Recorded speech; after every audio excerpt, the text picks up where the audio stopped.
Et l'erreur que plusieurs personnes font, et l'erreur que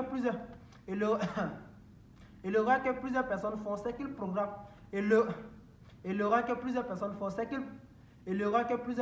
c'est qu'ils programment leur alarme juste à côté d'eux. Et quand le téléphone sonne, ils prennent le téléphone, ils arrêtent l'alarme et continuent encore le sommeil. Ça, c'est une mauvaise habitude que vous devez éliminer. Et l'erreur que plusieurs personnes font, c'est qu'ils programment leur alarme. Et l'erreur que plusieurs personnes font, c'est qu'ils programment l'alarme juste à côté de leur tête. Et l'erreur que plusieurs personnes font, c'est qu'ils programment l'alarme juste à côté d'eux. Et quand le téléphone sonne, ils prennent le téléphone et ils éteignent ils arrêtent l'alarme et ils continuent encore leur sommeil. Ça, c'est une mauvaise habitude que vous devez arrêter. Si vous voulez vous réveiller, vous devez programmer votre alarme à 5 voire 6 mètres de vous. Vous devez programmer votre alarme avec votre téléphone. Vous devez programmer votre alarme avec votre téléphone de 5 à 6 mètres de vous. Comme ça, quand ça va sonner forcément, la sonnerie va vous déranger et vous serez obligé de vous lever sur le lit et faire 1 ou 2.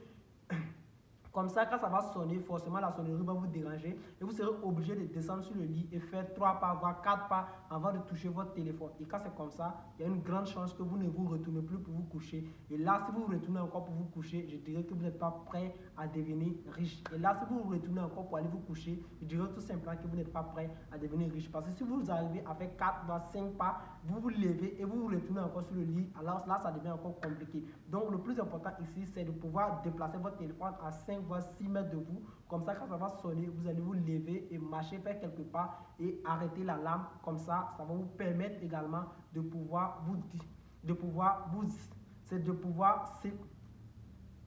ça va vous permettre également de pouvoir vous séparer de votre sommeil. C'est ce qui va vous permettre de vous débarrasser de votre sommeil. Donc, la troisième étape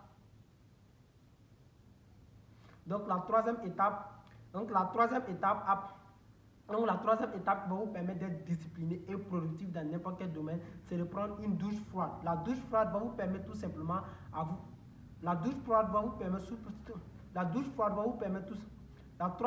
la troisième étape qui va vous permettre d'être discipliné et productif, c'est tout simplement de prendre une douche froide. Donc, après votre réveil, vous prenez une douche froide.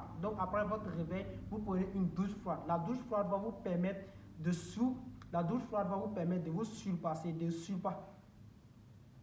La douche froide va vous permettre de vous mettre dans l'inconfort, de vous surpasser, puisque vous n'avez pas l'habitude de le faire et vous allez habituer votre cerveau à faire forcément des choses qui n'a pas forcément.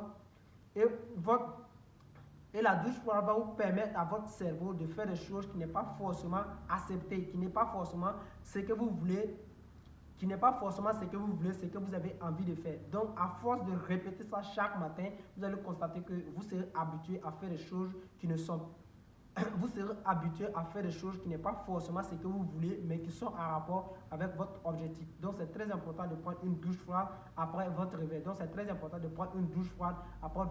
Si vous avez l'habitude de prendre une douche chaude, alors